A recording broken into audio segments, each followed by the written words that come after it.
pour cet atelier. Alors ce soir on va parler de finances solidaires dans un contexte où les institutions financières occupent régulièrement le centre de l'actualité. Ça a commencé en 2007 avec la crise des subprimes. On a découvert que les banques prêtaient dans des conditions où elles fabriquaient des produits opaques.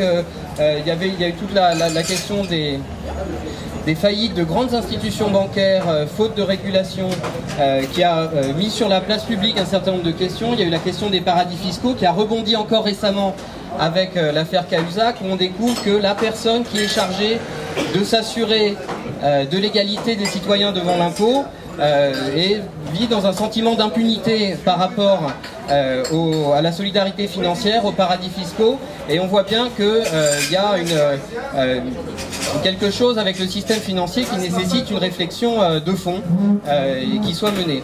Alors il y a, je pense, une prise de conscience citoyenne sur ces questions-là. Alors c'est ce qui ressort des travaux des Amis de la Terre et d'Attac qui ont travaillé en 2011 pour établir un rapport sur l'activité, qui ont établi une série d'indicateurs et qui ont jaugé les banques au regard de ces indicateurs. Alors on aurait voulu avoir les Amis de la Terre ce soir pour nous parler de leur rapport, pour nous parler de la finance telle qu'elle fonctionne, ou plutôt telle qu'elle dysfonctionne aujourd'hui,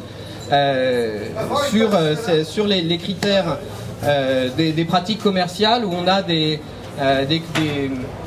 agents commerciaux qui sont chargés de placer des produits plutôt que de conseiller utilement les clients sur leur placement, le recours à des crédits à taux élevés, les crédits revolving, etc., qui ne prennent pas forcément en compte la capacité de remboursement et qui amènent dans la spirale du surendettement, les choix d'investissement qui ne sont pas transparents et qui vont privilégier plutôt des grandes industries, des grands groupes, plutôt que de nourrir le tissu des PME. L'absence de transparence aussi sur les critères sociaux et environnementaux des investissements, la présence dans les paradis fiscaux, et puis, dernier élément mais qui est vraiment important, la participation des clients, des citoyens à la gouvernance des différents établissements. Alors, il y a une institution, plus exactement deux, mais il y en a une qui est là ce soir et qui a fait exception, c'est la NEF, qui a été notée de façon plus favorable par Attac et les Amis de la Terre sur tous ces différents critères, et ça nous paraît être de ça dont il faut parler ce soir, c'est-à-dire l'espoir qu'il y a d'avoir un système financier différent. Et puis la deuxième institution, c'est le crédit coopératif, qui a aussi été bien noté sur ces différents critères. Alors je vais vous présenter nos intervenants de ce soir. Donc la NEF, alors qui est représentée par Xavier Verne, voilà, qui est là. Donc c'est la première banque française sur le plan éthique, donc dans le classement des Amis de la Terre. Elle travaille exclusivement au développement d'activités professionnelles et associatives à des fins d'utilité sociale et environnementale. Voilà, et on a Olivier Torrent qui est arrivé aussi. Voilà. Alors Terre de Liens, voilà, pardon, Audrey. Audrey Boursicot, qui est responsable de la sensibilisation citoyenne.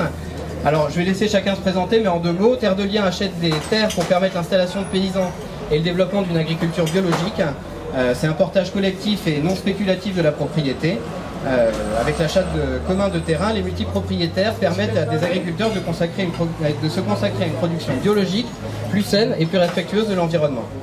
Et puis dernier intervenant, donc Marc Mossalgue, d'énergie partagée, qui fonctionne comme terre de lien par l'investissement solidaire des citoyens. Et l'association permet le développement des énergies renouvelables, comme l'installation de centrales solaires ou de parcs d'éoliennes. Voilà, le point commun de ces trois organisations, des critères éthiques exigeants, un secteur financier qui s'engage sur la transition écologique. Alors il en faudrait beaucoup des comme ça. On a déjà, on vous remercie d'être venus ce soir intervenir. Voilà, c'est pas une réunion Tupperware ce soir, hein, on va pas faire de la publicité pour les différentes institutions, mais je pense que c'est important d'avoir cet échange-là. Voilà. Et puis je voudrais dire un grand merci à Claude Lippmann qui va animer la soirée, et qui a été organisateur de tout ça, voilà, et qui a mené à bien ce projet. Voilà. Merci.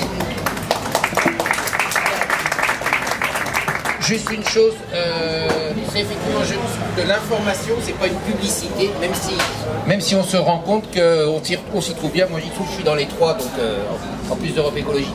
Mais donc c'est faites ce que vous voulez, il y a le crédit coopératif, il y a d'autres banques un peu moins éthiques, mais si vous voulez, c'est un exemple qu'il existe une autre économie et des alternatives à ce qui nous plaît pas. Voilà. J'ajouterais que on va fonctionner de la manière suivante, je crois pas que Sylvain l'a dit.